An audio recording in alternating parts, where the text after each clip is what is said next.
100 రోజుల్లో 6 గ్యారంటీలు అమలు చేస్తానని హామీ ఇచ్చి ఎక్కినటువంటి కాంగ్రెస్ ప్రభుత్వం ఇచ్చిన హామీలు నెరవేర్చడం చేతగాక ప్రజలని మభ్యపెట్టాలని వాళ్ళని డైవర్ట్ చేయాలనే ఉద్దేశంతో ఇవన్నీ తప్పుడు కేసులు పెట్టడం జరుగుతోంది.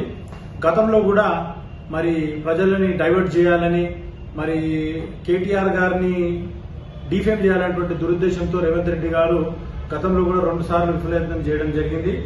మొదటిసారి బఫర్ జోన్ లో ఎలాంటి అనుమతులు లేకుండా ఫామ్ హౌస్ నిర్మించిందని, దాన్ని త్వరలో హైడ్రా కూల్చివేస్తుందని ప్రచారం చేసి, తర్వాత అది వేరే వ్యక్తి పేరు మీద ఉందని తెలిసిన వెంటనే అది కేటీఆర్ గారి యొక్క బేనామీ అతను అది కేటీఆర్ అని చెప్పి ప్రచారం చేయడం జరిగింది.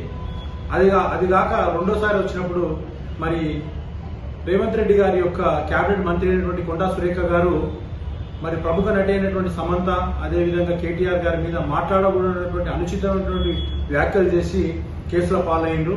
అయినా కానీ వాళ్ళకి బుద్ధి రాలేదు. మళ్ళీ మూడోసారి ఈ రోజు ఈ ఫార్ములా కేసులో అవినీతి జరిగింది అనేటువంటి నెపంతో మరి కేటీఆర్ గారిని మీద కేసు పెట్టడం జరిగింది. మొదట్లో చూస్తే వాళ్ళు 600 కోట్ల అవినీతి జరిగిందన్నారు, తర్వాత 50 కోట్లు అన్నారు, మరి ఇప్పుడు 9 కోట్లు అంటా ఉన్నారు. వాళ్ళకి ఎలాంటి క్లారిటీ కూడా లేదు, ఎలాంటి సరైన ఆధారాలు లేవు. అయినప్పటికీ కూడా ఏ రకంగా అయితే ప్రజల పక్షంలో నిలబడి పరిశీలిస్తున్నటువంటి కేటీఆర్ గారిని నైతిక దెబ్బతీయాలనేటువంటి దురుద్దేశంతో ఈ రోజు ఈ కేసు పెట్టడం జరిగింది.